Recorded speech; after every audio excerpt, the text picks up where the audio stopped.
In this video we're going to take a look at what happens when we include variables that should not be in our model. So we're going to open this 6 irrelevant data set. I created this based on the one from the previous module with the artificial data. I've got an x, a y, x1, y, and then 100 random variables, RV1, RV2, all the way through RV100. It doesn't want to show us all of them. So we've got 100 additional random variables here that by construction have absolutely nothing to do with y. Y is just based on x1 and x2, though in this case we've already got x1. So now let's go ahead and do linear regression on this data. So we're working with the irrelevant data set. Our dependent variable is y. No classification variables, but for continuous variables we have x1 and random variables 1 through 100. Okay, so we add all of those in, go into our model, add them all in as model effects as well.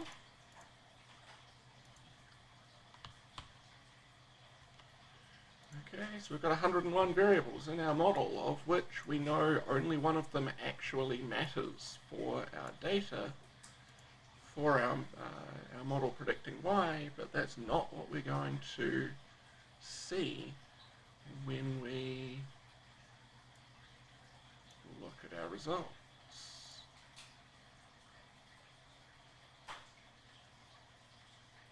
Did I press run? I thought I pressed run.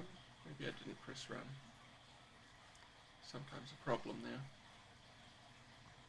It's taking a while because we've got 1,000 observations, but we've also got 101 different x variables for SAS Studio to try to take into account.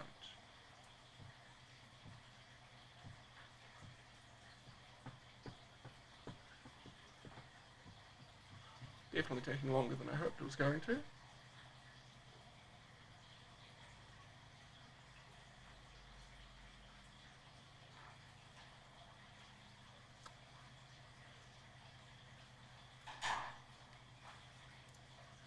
Alright, finally there's our results.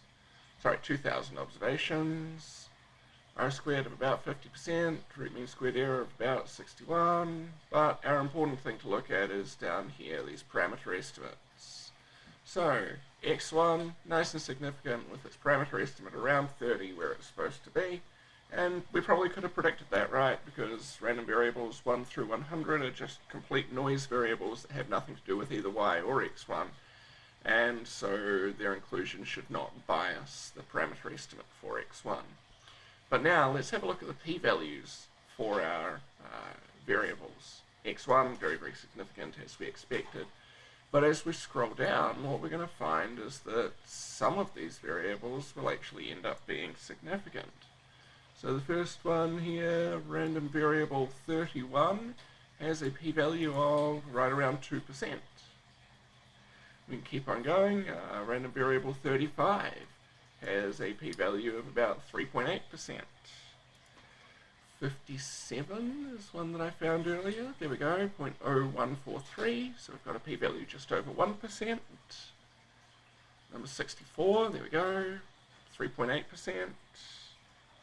75 apparently, there we go, 3%.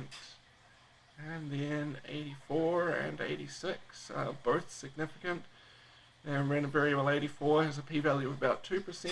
Random variable 86 has a p-value of just under 1%.